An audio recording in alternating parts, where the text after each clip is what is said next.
জিয়াউর রহমান স্বাধীনতার ঘোষণা দেওয়ার পর, দেশ স্বাধীন হওয়ার পরে যেভাবে ক্ষমতায় এসে হা না ভোট দিয়েছিলেন, ইউনূস সরকার যদি বয়সে একটু কম থাকতো তাহলে তিনি যদি হা না ভোট দিয়ে গণভোট দিয়ে দিতেন যে আমি কতদিন থাকবো, ডিসেম্বর পর্যন্ত না শেখ হাসিনার টার্ম পর্যন্ত, তাহলে আপনারা কিন্তু সাইজ হয়ে যেতেন, সোজা হয়ে যেতেন। এদেশের জনগণ কিন্তু বাংলাদেশে বিএনপিকে চিনে ফেলেছে। 15 বছর 6 মাস 28 দিনের শেখ হাসিনা 28 লক্ষ কোটি টাকা পাচার হয়েছে তার সময়। 8টি ব্যাংক লালবাতি জ্বলছে।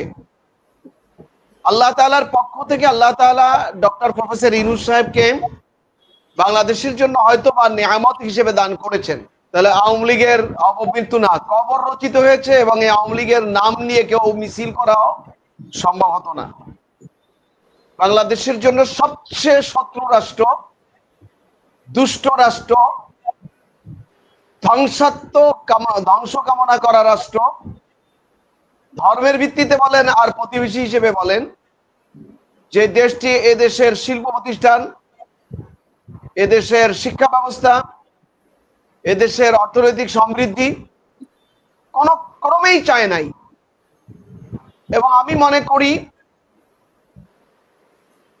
মোদী সরকার ইন্ডিয়ার জন্য যত ক্ষতিকারক না, তার থেকে বাংলাদেশের জন্য শেখ হাসিনা কয়েক কোটি গুণ ক্ষতিকারক।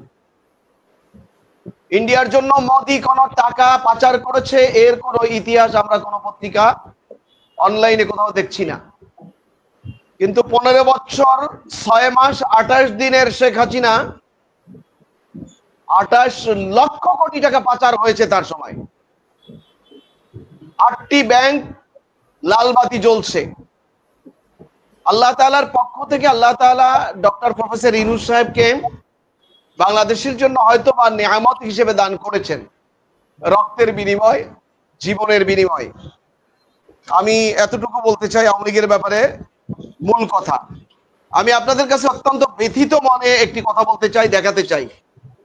আজকে আমার দেশের 16তম পৃষ্ঠায় শেষের দিকে বাম সাইডে একটি ছবি আসছে, দেখেন আপনারা। এই ছবি হলো পুলিশের বুলেটের, একটু শুনতে হবে, পুলিশের বুলেটেই পুলিশ হওয়ার স্বপ্ন ধূলিসাৎ। কে সে? 18ই জুলাই কমপ্লিট শাটডাউন কর্মসূচি দেন শিক্ষার্থীরা। ওই কর্মসূচি সফল করতে নেত্রকোনা মদন উপজেলার মদন সরকারি কলেজ মোড়ে আন্দোলন করেন শিক্ষার্থীরা। সেখানে শিক্ষার্থীদের উপর পুলিশ, আওয়ামী লীগ, যুবলীগ ও নিষিদ্ধ ছাত্রলীগ হামলা চালায়। এ সময় পুলিশের গুলিতে আহত হন মেহেদী হাসান নবাব নামে এই ছেলেটি, যার চেহারা একটা গোলাপের তোলার মতো দেখা যায়। সম্ভবত 22-23 বছর বয়স হবে। নষ্ট হয়ে গেছে এক চোখ, চিকিৎসার অর্থের অভাবে বাকিটাও ঝুঁকিতে, টাকার অভাবে উন্নত চিকিৎসা হচ্ছে না। আমি আওয়ামী লীগ আর বিএনপি নিয়ে চিল্লাপাল্লা করার চেয়ে, বাগবিন্দাটা করার চেয়ে আমি দু একটি কথা বলি। আজকে ডক্টর প্রফেসর ইউনূস সাহেব বর্ণাঢ্য ব্যক্তিত্ব, তিনি যে ভুল করেছেন সেই ভুলের মাসুল তাকে দিতে হচ্ছে। তিনি কি ভুল করেছেন? তিনি সংস্কার করতে চাচ্ছেন, বিচার করতে চাচ্ছেন, ভালো কথা। কিন্তু তিনি যখন 8 তারিখ বিকালবেলায় দেশে আসছিলেন, তখন বাংলাদেশের নিপীড়িত নির্যাতিত যে 53টি দল, এই দলের কোন প্রতিনিধিদেরকে নিয়ে তিনি আগে বসেন নাই। একটা রুটিন অনুপাতে তিনি শপথ অনুষ্ঠানে চলে গেলেন। আর বাংলাদেশের সরল মানা, আমার দৃষ্টিতে বিএনপি সহ এই দলগুলোর মধ্যে একজনও বিদগ্ধ বিচক্ষণ রাজনীতিবিদ থাকলে, তাহলে এই ইউনূস সরকারের শপথ অনুষ্ঠানে যাওয়ার আগেই তারা দেন দরবার একটা কিছু করে নিতেন, যে আপনি কাকে কাকে আপনার অন্তর্বর্তীকালীন সরকারে নিচ্ছেন, আপনি কতদিনের জন্য আপনি ক্ষমতায় যাচ্ছেন। অন্তত শপথ অনুষ্ঠানে যেও ইউনূসের সাথে 3-4-5 সদস্য বিশিষ্ট একটা টিম তার সাথে কথা বলতে পারতেন। কেউ কথা না বলে এটা ডার্কে রেখে শপথ অনুষ্ঠানে এই 53টি দলের সকল দল থেকে প্রতিনিধিরা উপস্থিত ছিলেন এবং বিএনপির পক্ষ থেকে কয়েকজন, প্রায় 5-7-10 জন উপস্থিত ছিলেন। তারা উপস্থিত থেকে ইউনূস সরকারকে সমর্থন দিয়েছেন।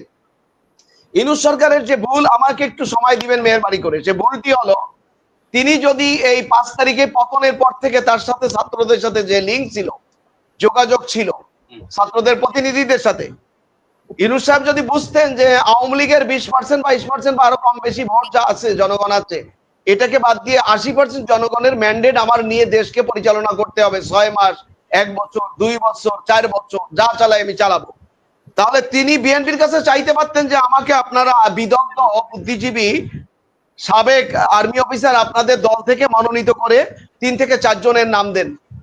জামাতের কাছ থেকে 2 জন 3 জনের নাম নিতে পারতেন।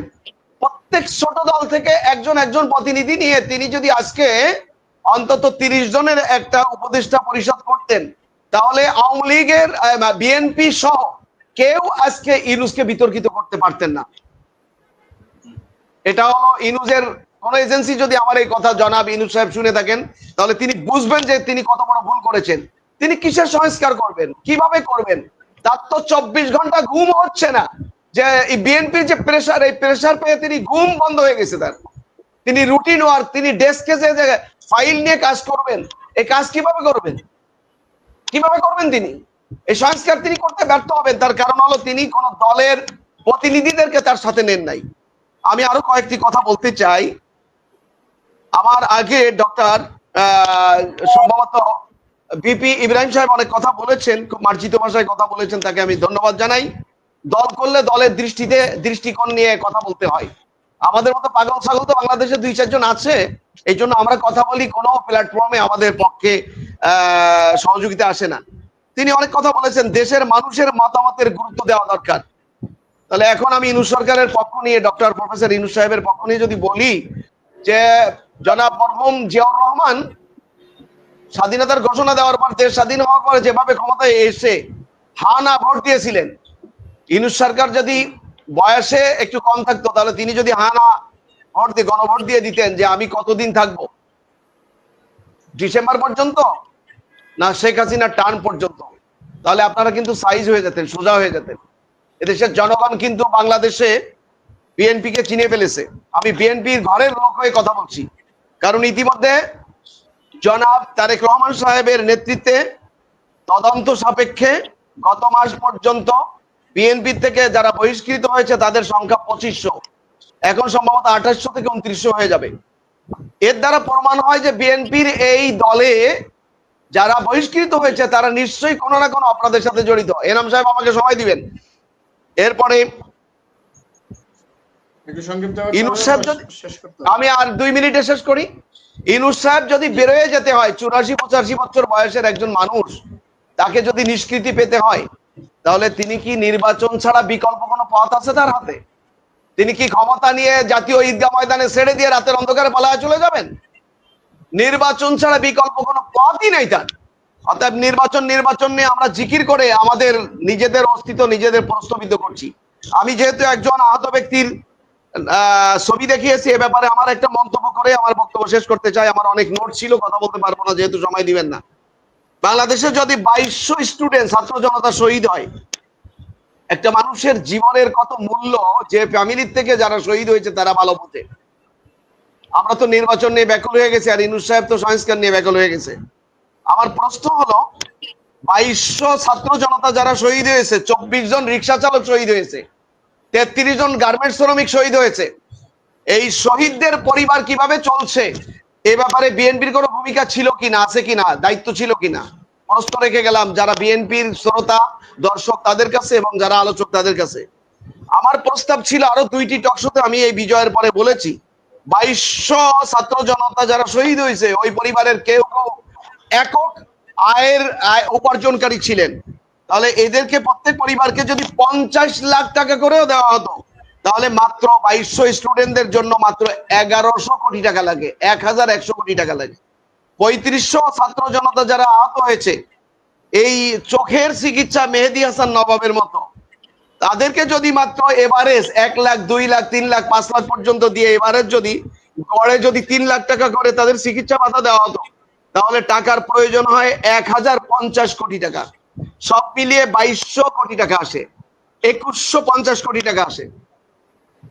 আমরা দেখতে পেয়েছি একা এস আলম ব্যাংকগুলো থেকে কত লক্ষ কোটি টাকা লুট করেছে। একা শেখ পরিবার 2 লক্ষ কোটি টাকা লুট করেছে। শেখ পরিবারের যে 18, 20, 22 জন এমপি ছিল তারা, আমি নাম বলে সবাইকে বন্ধ করতে চাই না। এবং ফরিদপুরের মতো একটি ডিস্ট্রিক্টে ছাত্রলীগের সভাপতি, যার কাছে 2000 কোটি টাকা পাওয়া গেছে। তাহলে আপনি 2200 কোটি টাকা রাষ্ট্র থেকে এদের দিতে পারলেন না। জামাত ইসলামী ভিক্ষা করে টোরে দান খয়রাত এনে টেনে এক এক পরিবারকে 2 লাখ টাকা করে দিল, তাও সবাইকে দিতে পারে নাই। তাহলে বিএনপি এই 8 মাসে কি করেছে? বিএনপির মধ্যে 1000 কোটি টাকার মালিক আছে। বিএনপি বিগত 2 বার ক্ষমতায় ছিল। আজকে যদি এই রাত 12টার সময় যদি তারেক সাহেব সিদ্ধান্ত নেন যে আমরা আগামী 3 দিনের মধ্যে এই 2200 ব্যক্তিদের হাতে 3 লাখ টাকা করে দেবো, এটা 3 দিনের মধ্যে তারেক সাহেবের পক্ষে এটা সম্ভব। কিন্তু এই ধরনের কোনো উদ্যোগ তিনি নেন নাই, কোনো উদ্যোগ নেন নাই। চিকিৎসায় অর্থ অভাবে তারা ধুকে ধুকে হাসপাতালে বাসায় মরতেছে, আর আপনারা নির্বাচন নিয়ে ব্যাকুল হয়ে গেছেন।